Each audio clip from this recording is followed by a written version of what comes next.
আমার তো এখন গা ভর্তি গয়না পরলেই গা কুটকুট করে। নেহাত বউ মানুষ, তাই হাতে কয়েক গাছে চুড়ি আর গলায় একখানা সোনার হার পরে থাকতে হয়।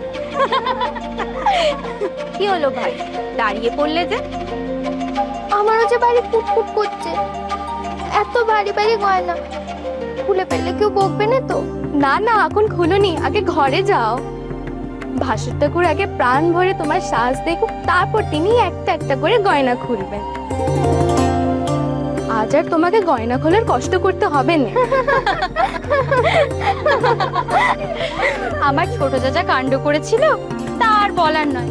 তাই তোমাকে আগে থেকে সাবধান করে দিচ্ছি ভাই, সকালে দোর খোলার আগে আরচিতে ভালো করে মুখ দেখে নিও কিন্তু। এই আগোছালো কাপড় সিঁদুর লেপা মুখ নিয়ে কিন্তু দরজা খুলো নে। প্রথম দিন একটু ভুলচুক হবে বটে, তবে পরশু থেকে নিজেই বুঝে যাবে কখন কি করতে হবে। শুধু কি নিজের কাপড়, ভাসুর ঠাকুরের কাপড়ে ঠিক করে দেখে নেবে।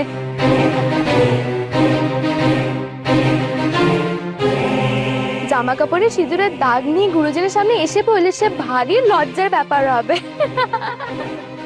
তোমরা যে সকলে মিলে ওকে ভয় পাইয়ে দিচ্ছ গো, তারপর দেখবে সকালবেলা ঘুম থেকে উঠে কাপড় কাচতে বসে গেছে।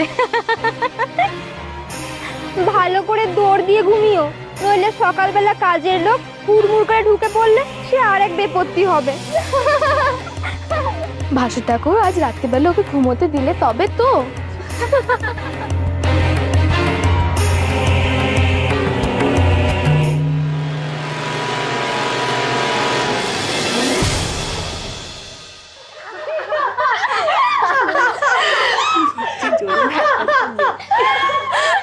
কই দেখি বিনু, হাতের আংটিটা খোলো দেখি। ও জামাই, তোমার হাতের আংটিটাও লাগবে যে, ভয় নেই, ফেরত পেয়ে যাবে।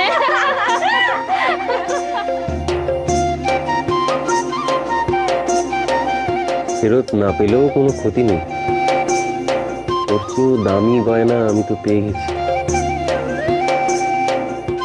বাবা, নতুন জামাইয়ের কথা শুনেছো? ও যে আমাদের বিনুর প্রেমে গদ গদ হয়ে যাবে। এই যে, এই তোমার আংটি, এই আমাদের বিনুর আংটি, এই ভালো করে মিশেল করে দিলাম। এবার নাও, খোঁজো দেখি।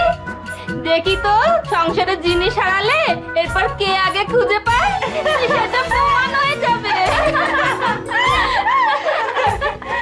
বিনু, হাতটা দিয়ে।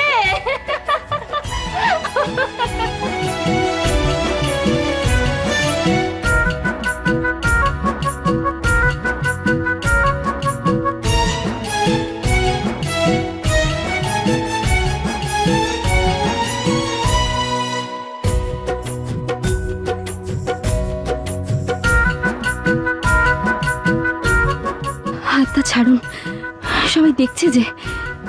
না, ছাড়বো না। এই হাত যখন একবার ধরেছি তখন জীবনে আর কখনো ছাড়বো না। কি হলো, এত দেরি লাগছে কেন? ডুবে ডুবে জল খাওয়া হচ্ছে বুঝি? আমরা কিন্তু সব বুঝতে পারছি। দোহাই আপনার।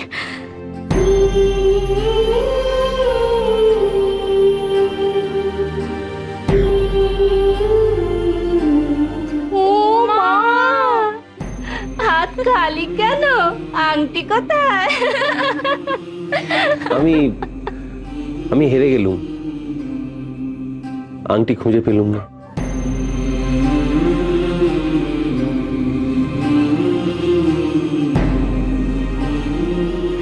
ও মা, আমাদের জামাই হেরো, আমাদের বিনু তো হারিয়েছে।